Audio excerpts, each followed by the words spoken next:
This is not at all how it seems. We're going to look at Dak Prescott. He is back to 100% from the hamstring injury. We're also going to take a look at a very interesting, what I consider a two-way quote in regards to Dak's MVP campaign, as well as a couple of rookies that I feel like by the time their number gets called, we're going to consider them two of the best out of this entire draft class.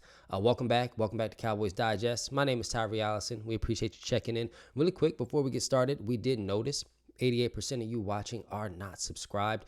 Please, it is 100% free. And again, this is your number one source for everything Dallas Cowboys. So please hit that subscribe button for us. And really quick, speaking of subscribers, thank you. We just hit the 4,000 mark. We're looking to take it further. We're not stopping anytime soon. We appreciate you guys. And as always, again, this is your number one source for everything Dallas Cowboys. So let's get right into it. Dallas Cowboys quarterback Dak Prescott tabbed a long shot in 2025 NFL MVP race. This is interesting for a couple reasons. The biggest reason being he's less than 20 months removed of being just second in MVP voting. Just less than 20 months. So to hear this it's honestly kind of comical, but let's go further. Dak Prescott is the most valuable player on the Dallas Cowboys, but his chances of winning the NFL MVP award are slim heading into the 2025 season. I don't necessarily think that. Let's take a quick look at Dak's stats from last season. Okay, so through 8 games, he had 11 passing touchdowns, 1 rushing. He did throw 8 interceptions with a QBR 45.3, 185 completions with a 64.7 completion percentage, 286 pass attempts with 12 total touchdowns. That's what you get. I mean, that's what he had. We're not mad at it. We know Dak Prescott is able to do he's able to do exactly this when he returns from injury. As you can see, back in 2022 when he had that thumb injury, it was messing with him the whole season. It resulted in, 23 touchdowns, 15 interceptions. He followed that up with what we like I was saying, less than 20 months removed of him being an MVP, second in MVP voting, putting up 4,500 passing yards, 36 touchdowns to only 9 interceptions. So it's interesting because we also have a quote here, and this quote is from Brad Gagnon, and he says, "For just a year ago, the highly paid veteran led the league with 36 passing touchdowns while posting a 105.6 passer rating as the MVP runner-up." Yes, again, so knowing that, it's really interesting that we have another quote from the exact same guy where he says, against Prescott, who turns 32 this month, has missed large chunks of 3 of the last 5 seasons. His offensive line might also face major challenges on the edge, and the Cowboys have the second to lowest odds to win the NFC East race. Is it all true? Let us know in the comments. How do you feel? Do you think Dak Prescott can not replicate but do better than what he did a couple seasons ago and make that campaign for an NFL MVP type season? And I mean, it's obviously going to take getting to a championship game, getting to a Super Bowl. But going a little bit further here, let's take a quick look at the Dallas Cowboys current roster and exactly what Dak Prescott has to work with. And while we go through it, I was able to dig up some really good practice footage. So looking again, you got QB1, you got Dak Prescott.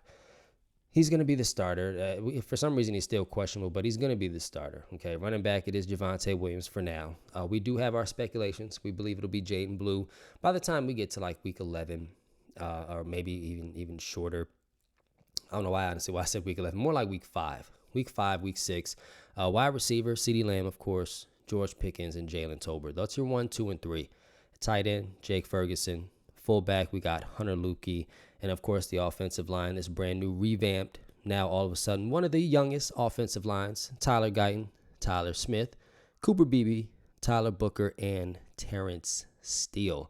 I mean, these starters are more than solid when you consider the backup. So you got Joe Milton behind Dak, Miles Sanders, Kevontae Turpin, Jonathan Mingo, Jalen Brooks, and Luke Schoonmaker. All those guys are already proven to be solid backups. You have Hassan Richards, Robert Jones, Dakota Shepley, Brock Hoffman, and Matt Wazalko coming in your second strings. And honestly, when you go look at the third strings, there's still some guys there too, because that's where you have Jayden Blue sitting. You have Ryan Florian, who, quote unquote, the injuries with Ryan kind of have stagnated. where or who we know him to be as a wide receiver for the Cowboys. We need a full season from him. He's still sitting in the third string slot. Paris Campbell, he comes to us from the Eagles. I think he's a solid backup. But I'm more interested to see how Ryan does, as well as guys like T.J. Bath and Hakeem Adeniji. These are going to be guys that I think is going to be great depth. And then let's take a look at the defense. I mean, now again, Dak Prescott's MVP season, that season where he was second in voting, he had a great defense. So yes, we're also going to take a look at the defense and take a little bit, of a deeper look at some more interesting footage I was able to find of the team, just going hard right before they go into the open practices that are coming up. So going in and looking at the starters, going from left defensive end down, Dante Fowler Jr., Mozzie Smith, Osa Digizua, and Micah Parsons. I mean, that's the D-line. It's our starting D-line. I love it because I love that we went and got guys like Keith Murray Jr. and Jack Sanborn. Those are two linebackers I think that are going to come in and help with the Overshown injury. Overshown is still questionable. He does believe that he'll be back by the time we get to November for the Thanksgiving game against the Chiefs. Deron Bland, he's another one. We love Deron Bland coming. He's honestly shown on here is not questionable as well. So I believe Deron Bland is going to be back for Week 1. Donovan Wilson, Malik Hooker, and then of course Trevon Diggs and Israel Amaku. So these starters, the starters that we have in play, I love. The second string, it's almost like, I want to say, it's almost kind of like teasing because now we got Donovan Ezeraku, then we get to Jay Toya, then we get Solomon Thomas, Marshawn Nealon, Damone Clark. All of those guys are also all dogs. And it's very interesting that Jay Toya is now up to second string.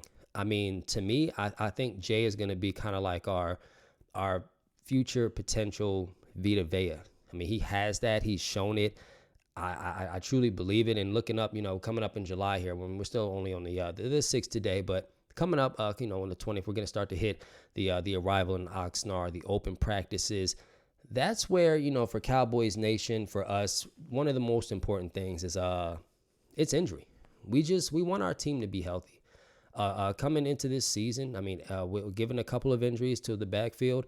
Everybody comes back. Everybody has to stay healthy. This has to be one of the best, healthiest camps coming up through July and August that the team's had in a while. And, speaking of a team in its totality, going through the draft picks really quick.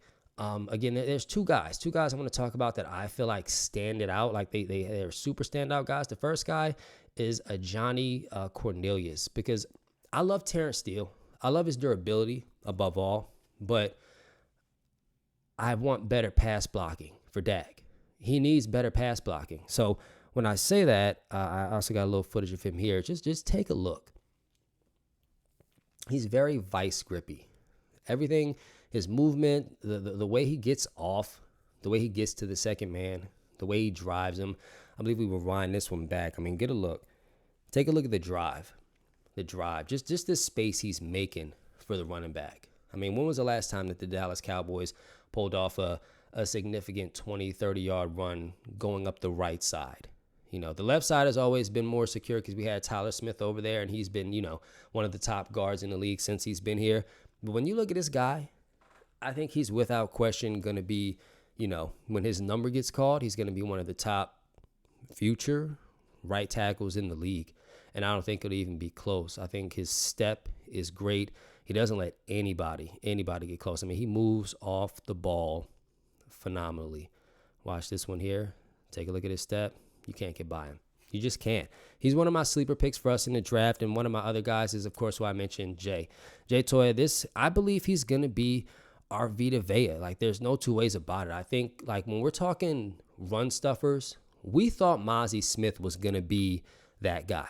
It looks like they're more now cultivating Mozzie Smith to just go for more just straight pass rush, because he's not really the run stuffer. So that's okay, though. That's perfectly okay, because we know Osa Odigizua and Mozzie both in the middle can get it done. But when you bring in a guy like this guy is huge, and he gets after the quarterback. I mean, he stuffs. He stuffs everything. He's hard to move. One thing I believe I heard Shannon Sharp say is the toughest thing about working the offensive line is defensive line is you have to be able to take another grown man and move him. And when you look at his tape, like this one right here, I mean, he's moving other grown men. Now, granted, this is all his college tape because we don't have his NFL footage yet because this is his rookie year. But of course, this is his last season. I mean, he's everywhere. I'm excited for both these guys. I think, like I said in the beginning, I think they're going to be two of the guys that we consider, sleeper picks because they came a little bit later, but they're going to ultimately be probably some of the guys that we end up having to pay a lot of money.